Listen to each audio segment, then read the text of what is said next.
preaching to me, it worked. It worked. All those hours we put in. And again, you talked about the MVP. I looked up at Mr. Perry, just a part, if you ever just see it, because I didn't even know I was going to get called, but I'm the MVP of the Atlantic 10. And when that happened, I just immediately heard my name, and I looked up at Mr. Perry in the States, and I just was like, this is crazy. Like, it was just, but he knew what was coming. I feel like he was a fortune teller. He knew what I needed to do. There's one moment I'm in these classes, the next moment I'm ripped out of this class, and I'm in all these other classes. People I don't know, people I've never seen. Where's my Port Norris folks? Oh no, dang, what is going on here? And again, he told a story about how he didn't want to put me down below because he knew he was preparing me for the next phase. Yeah. When I got to college, everybody's the same. I'm the shortest in college. I'm the shortest in college, but he's been with me through very big steps in my life, pivotal moments, where it's make or break. He's always been in my corner. I could call him anytime. And I thank you. I thank you for loving me. I thank you for supporting me. And again, I don't know where I would be if it was not for you. And you are, you stand to credit a lot from what you see here in this product. So I love you and I thank you.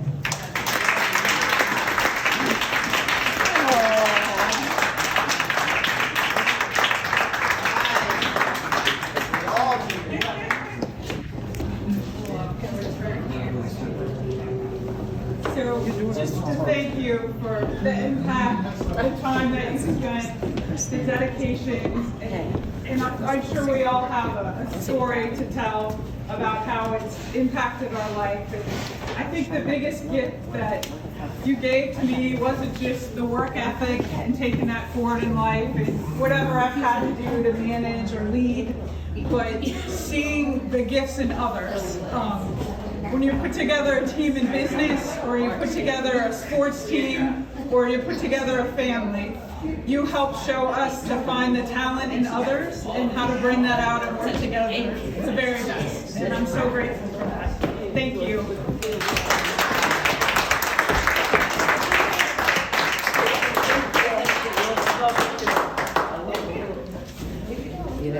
Who's next?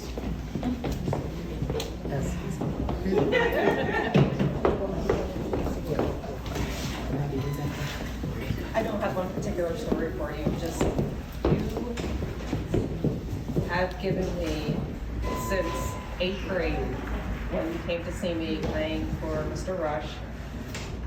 You gave me such an outlook on life. As a freshman, I had an athletic background. My dad, there are several people from Millville that really came together for the girls of Millville when maybe they didn't have brothers, they didn't have, our fathers, our mothers stepped up around softball. Mendez was there through a lot of it when we were young before I ever even met you, Coach Perry. I had really good friends whose fathers just groomed us into sports and the things that you can take from that in life around teamwork, camaraderie, family, hard work, determination, the basics of sports. I really look to coaches that would instill that and that were really there for good reasons with people. And whether I should have stayed the path of softball or in field hockey or basketball, I loved this game of basketball. Regardless if I spent so many years in softball, and a lot of us did, we played multiple sports, and then at some point we decide what we want to do in high school. We become young adults and we become people who look towards mentors. And the minute that I was introduced to you, I remember I was out in that softball field and a couple people came walking, and Coach Perry was one. And I knew this team that was there. I had no idea where I was gonna fit in, what it was gonna be, what it was gonna look like. I know Heather really loved the game. There was a lot of people that loved this game. I made that decision on my own because I saw a coach in you who had those qualities, just like my father, just like some of my best friends' dads, who coached us through the years, and were really there for all the right reasons and the good reasons to instill really good things in us. I didn't like school so much either. It took a couple years really to my junior year, but I remember the same thing, walking into Memorial High, and this coach grabbed me, just like the same with Melissa, and you were really there for all the right reasons of making sure we kept the academics first, hard work, showing up, determination, being a go-getter, being a team player. I have more qualities in me on the giving side, and you really valued like sportsmanship and just playing that game and putting your head down and let the work of what you guys do on that court speak for itself instead of the other ways that could have been had. And we played clean and we played hard. We knew who to get that ball to when we needed to get it to. We knew when it wasn't working. I was on those sidelines like, Coach, I'm a little scared. Come out, right? And you would just, Williams, you know, I was a tough cookie. I was a tough one. But I thank you from the bottom of my heart for giving me an opportunity with the greatest players of Millville ever. I loved being a team player, and you taught the basics of this game. It's not too hard when you stick to the basics. For me, because I was taught the basics by, you know, my dad didn't know basketball too much. He really played softball, but he saw a good coach too. My mom as well. She couldn't be here tonight. But they value good people. You are a good person, you are a good man, you put anything for your team, for your players.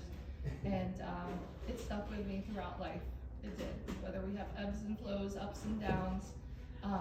It was very, very hard when I went into our junior year, at least for me. I can speak for myself, that we didn't have to. We didn't have to, and I didn't know why. But you get feelings, and you know. But I still played this game, and I played it like you taught it, even further than where my abilities and where we were taught. And it sticks with me throughout my life, of the core values of teamwork, being there for people when you need to be, just the basics, you know. Whether we were needing to shoot with our left hand when we were doing layups, and we hated it. Oh, I couldn't make it. You had the dribbling skills like there was no tomorrow. You gave us your tapes. You were like, go home, practice. My dad put a net in the backyard. I mean, he was a softball guy, and he was like, we're gonna lay that concrete. He was, you know, Mendez. I know. I played softball with him. Yes. And he knew the guys around town, and he knew good people. And whether he helped on that softball field or he was very careful who he would let his daughters be around. And that to me speaks volumes, because I knew, and I knew where I wanted to play, and I knew what I wanted to do. And you know, I had to take some paths of working as well, but I was not giving up that game of basketball. I loved it, and I loved it more because of you. And I thank you from the bottom of my heart for everything. I'm so glad we're back in touch. I thank you for putting this together and for getting us all back together. It's been way too many years, so well deserved, and you have fought for this just like you fought for our team. You led us. You just took us and gave us some foundation of life, and it sticks with you for your life, and I know that it will for the rest of mine. And I didn't have daughters to be able to play this game, but I play this game with my sons, and they love it. They love it. You know, a lot of people love this game. It's like no other, and I can't thank you enough. I really, really can't. I'm so glad we're back in touch. Thank you, Coach.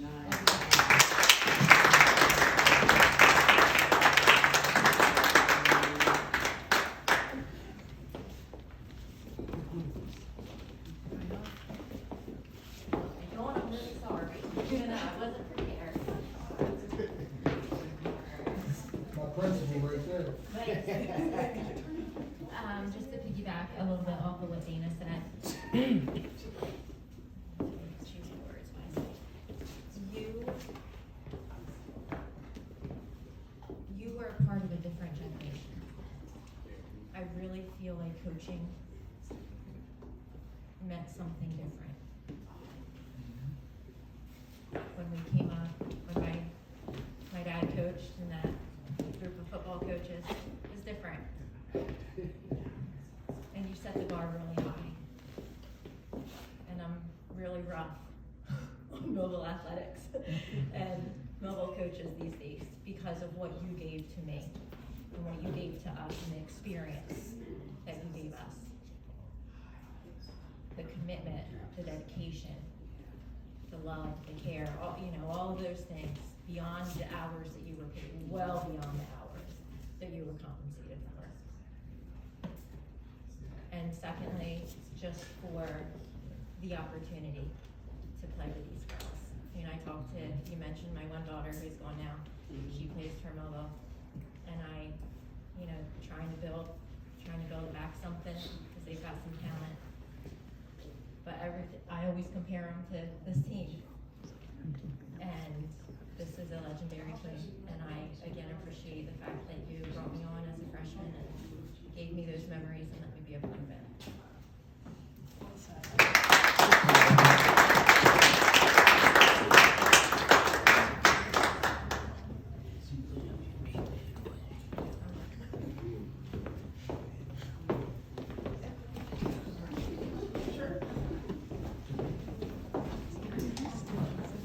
Diane, did you want me to call you out? Did you have something to say, Diane? No? Okay, all right. We talk. Did you say, good, Diane, you want to say anything? You know Diane. So, Coach, you called me and you told me, hey, Andy, we got elected to the Hall of Fame. I know you're busy. Thanks. You get all the details from Step By. And that was like the extent of our conversation. And so it took a second for it to sink in. And I was like, wow, that's really awesome. And then I started kind of reflecting on how long ago that was, right? And I had a couple of thoughts. And the first one was that, you told us, and I don't know how many people remember this, but you would tell us that we were talented and that we should do it for the people who can't. And you said that to us several times. And I think I have personally tried to do the best that I can in my way. I'm not a super athlete like my sister or Melissa. Right, notice why, you don't see any of my scoring titles up here, and that's okay. And that's why I accept that, right? That was my role. I accept that. Right there, Lorraine. But do it for the people who can't. And what I have tried to do is be the best leader possible for the people that needed it. And you allowed me an opportunity to start leading at the age of 15. And I was probably 14 and a half, to be honest, because I'm a kind of a later folk, right? And so I have done that in the Navy for 32 years. And I know that, and I appreciate it, but what it has allowed me to do is to help people that couldn't help themselves, that needed, because a lot of our enlisted sailors and our junior officers are very fine people, but they don't come from the greatest background. And all they needed was a chance. Yeah. And you gave me that chance to lead when I was a kid, and I've tried to do that for a lot of years. So thank you for the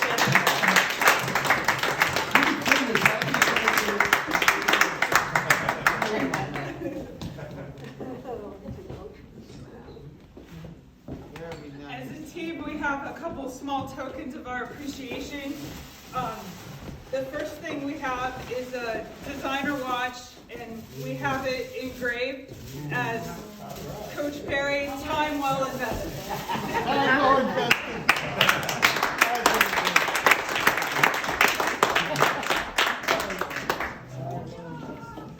You're going to make me take off my Apple Watch. I'll take you. Thank you all. So my wife knew. What did you know about this? And we will never forget never making it fast enough on the suicides and wind sprints. Yes, nice. The other item we have is, we shared a lot of great memories over meals, and we wanted to get you a practical gift. So, I come from an area where artisans are kind of known in the area for special things they do. And we had somebody hand make you a walnut cutting board.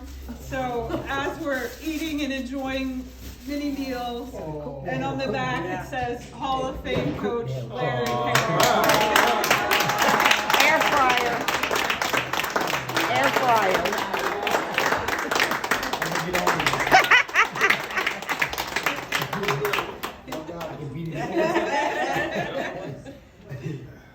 Diane, that ball still over there.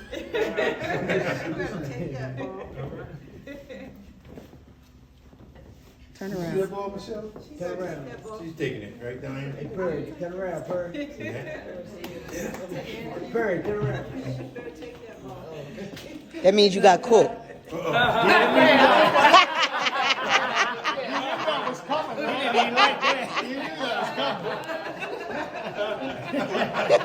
Yeah, you got a cook on that board.